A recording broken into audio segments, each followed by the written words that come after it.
doing things. Okay. Whoa.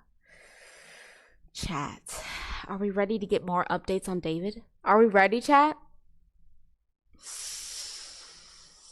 It's like from the emo stuff to the David. It's a lot of stuff. Okay, here we go. If you're a producer I who don't think hates I'm AI, familiar this with plugin this might change your creator. mind. This is reimagining co-producer. You can take There could have been greater plans as far as getting rid of her, and it's scary, sadistic stuff. I mean, it comes very close to the camera. You can see the person, and you can see what they're wearing something pretty distinctive. And there's photos 12 hours earlier, a person at the house wearing the same thing. Private investigator Steve Fisher has obtained video from the last time David's Tesla was moved on the 29th of July before he left on tour, presumably it being moved with Celeste's body inside of it. And Steve Fisher said that he was able to identify the driver. We have also discovered a secret second rental property that David was hiding Celeste in, and presumably where he killed her. We may actually be getting an arrest soon. Not only that, but you also discovered that they had plans to hide her body or get rid of it in sadistic ways. This is absolutely insane. Let's just get right into it. But I will say this, there are some things that, and I'm talking physical evidence that was at that house that is, there could have been greater plans as far as getting rid of her, and it's scary, sadistic stuff. And that's why we're trying to learn more about that. I wish I could say more, but for obvious reasons I can't. But it doesn't have to do with how she died, but maybe how they were planning on ultimately getting rid of her, and how maybe that Tesla was just a holding spot at the time, and things just, you know, the timing was just off as far as getting this done. But there's a few things that were just like, will blow your mind. There are some other items that were found at the house that weren't taken during the search warrant. And, you know, search warrants are limited, right? They can't just go take everything. It's what the judge, you know, and we don't know how broad that search warrant was because we haven't seen it, and that's what we'd like to see. But there were some things that were not taken into custody of LAPD that we think are significant, and including digital media and some other things that really help nail down timeline and things like that. So, if you didn't know already, the homeowner of David's Hollywood rental home hired this PI, David Fisher. Now, the reason he hired him is because he, of course, owns this very luxury, very expensive property in the hills. And the person that was living inside of it was found with a dead girl inside of his trunk. So, to, I guess, protect the house, potentially protect the value of the house, he wants to know what happened, did anything happen inside of the house, so he can let the next buyer or renter know. And it's clear this guy has been doing some crazy FBI work. So as I just played you guys the clip, he said that apparently he has proof that they had sadistic ways of trying to hide it or trying to get rid of her. My guess is because earlier in that clip, he said that apparently the homeowner returned to the house and there was stuff that the police didn't take, which confused them because they should have taken that stuff as it would have helped them in the case. So I'm presuming once David moved out, they maybe found like weapons or like blades or maybe like stuff to dissolve the body, like those special scientific ingredients that you see in Breaking Bad. And the police didn't take those, which is why the homeowner or the PI were able to make this comment and say they have proof that apparently they had sadistic plans of how they were going to get rid of her. Because that PI said in that video that apparently it seemed very rushed. And it makes sense. Why would you leave a girl you were dating or grooming in the trunk of a car that's registered to you? That body probably wasn't supposed to stay there. They probably had plans to dispose of it, get rid of it, but the tour came about and they never got around to it. I've seen the car driven to that spot, and with the dates, with the date that it was, and they left town right after that. I'm certain that is the last time the car was driven. It was put there with her, you know, in the front trunk. Wild. And there's one weird detail about what you could, well, there's a lot of weird details, and I'm going to get to what you saw through the driver's side window in a second, but there was an air freshener that was found in the car at this point that we see on our screen, where it was abandoned. Was that air freshener also hanging from the rear view mirror when it drove off from David's house?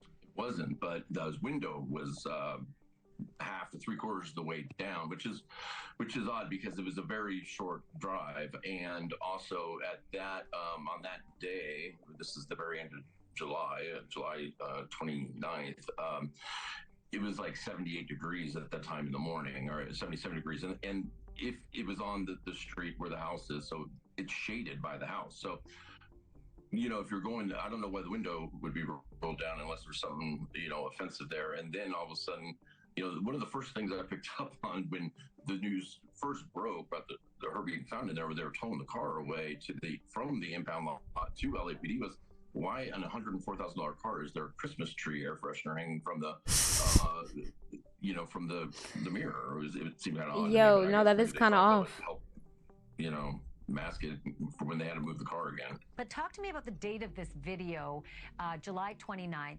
and talk to me about what you saw. What did you see in terms of the identity of the person driving through that open window? So it's very clearly that Tesla, one, because the Tesla has that tape on the rear spoiler for whatever reason. I don't know why it's there.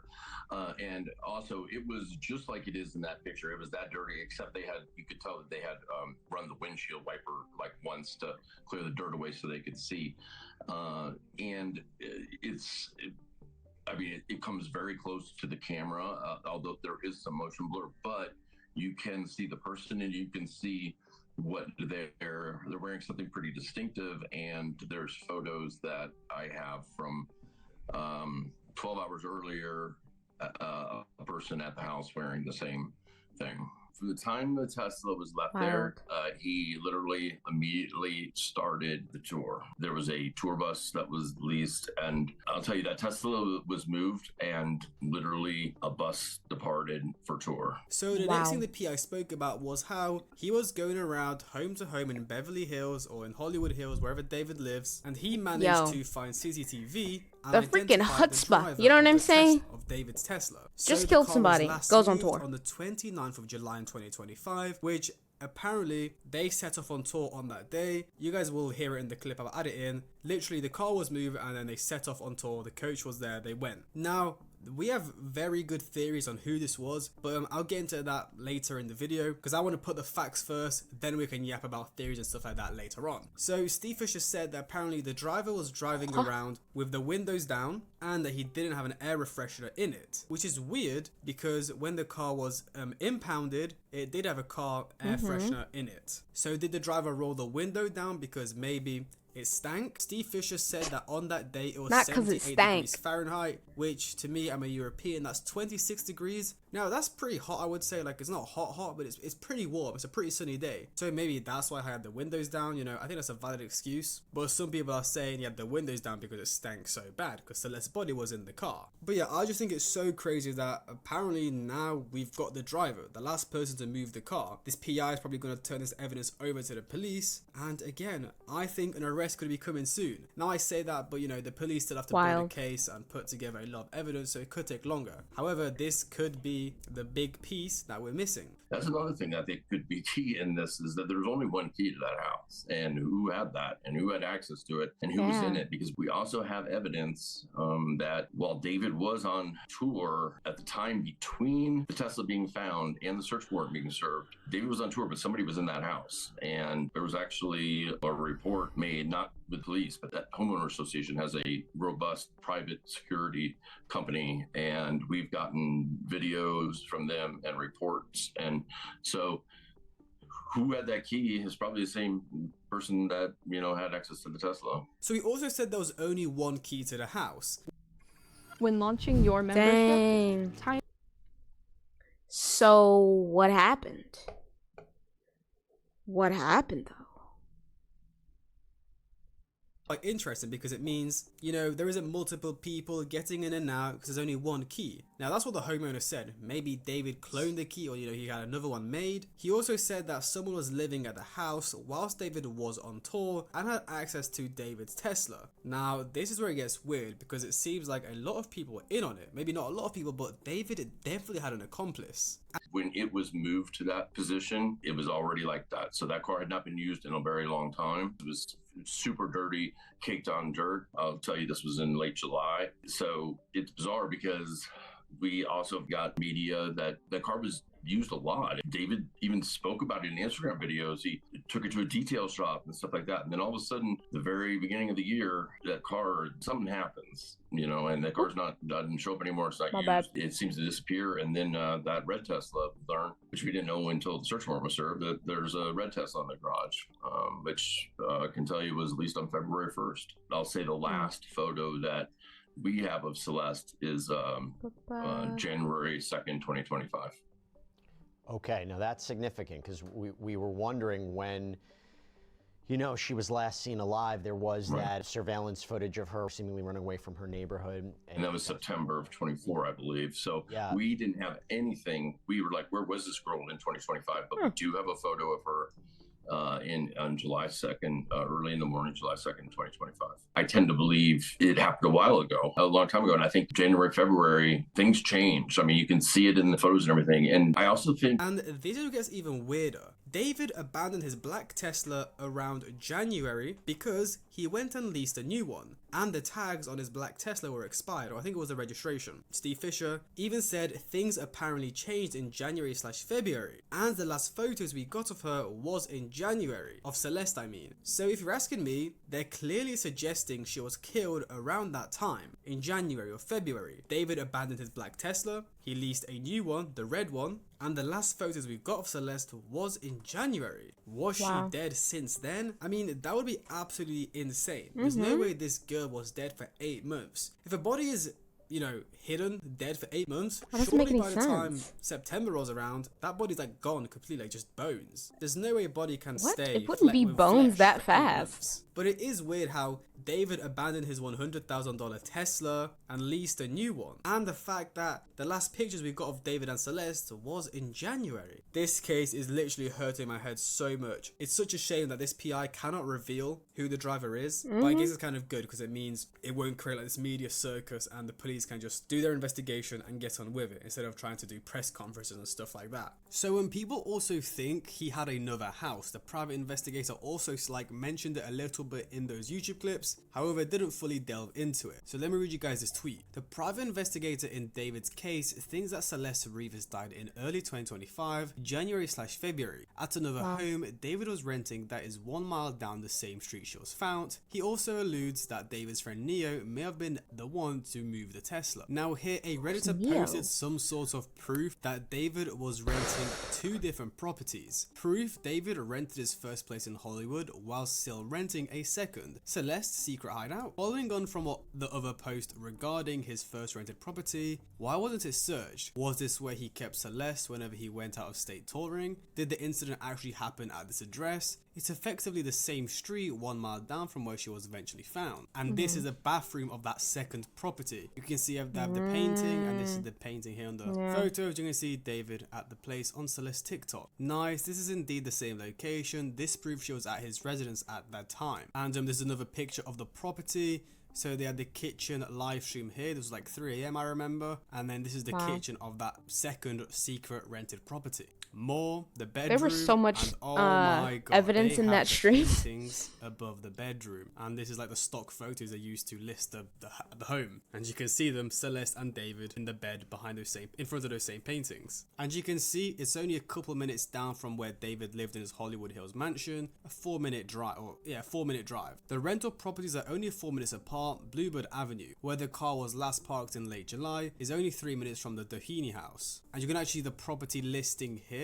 So this is the kitchen the live stream was in. This is the bathroom. And it's got that same painting that they were literally pictured in front of. Wow, this is insane. So they literally had a second secret property that David was probably hiding Celeste in. So actually there's a full TikTok here showing us. So obviously this is the bathroom. You're having to hide your entire girlfriend. Some people are just saying this was probably an Airbnb. But again, he maybe needed somewhere to hide Celeste. So he rented out this Airbnb or rented out this apartment or house to hide her there.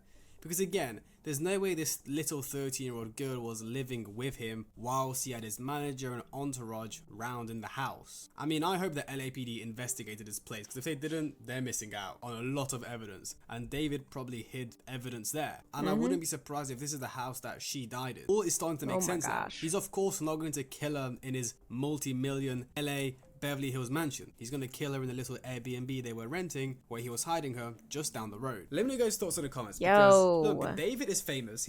He probably had a big entourage, had a lot of friends living in that house. They did say it was a party house. That's why I don't really want to throw names around because, you know, these may be innocent people who had no idea. However, David had a lot of close friends who were his assistants, or like they weren't even his assistants. They had no jobs, they were doing nothing, and they were basically just David's groupies. And you know, if you're basically living off David, if he asked you to move your car, you would probably do that. So yeah, just keep that in mind, guys. But that's pretty much all I have for you guys today. It's kind of breaking. Don't be a groupie, guys. That's what we learned from that. That was insane. What do you mean she might have been dead for like 8 months? He's not that smart at all. And he's still a PD. Yep. He's still a weirdo. A weirdo. Man. This vulnerable child has been failed by so many people when she was alive. No, legit. It just makes you sad. It just really makes you sad. And it's just like so many of these things just keep happening. And it's all just making you sad, you know? Wowie. Wowie.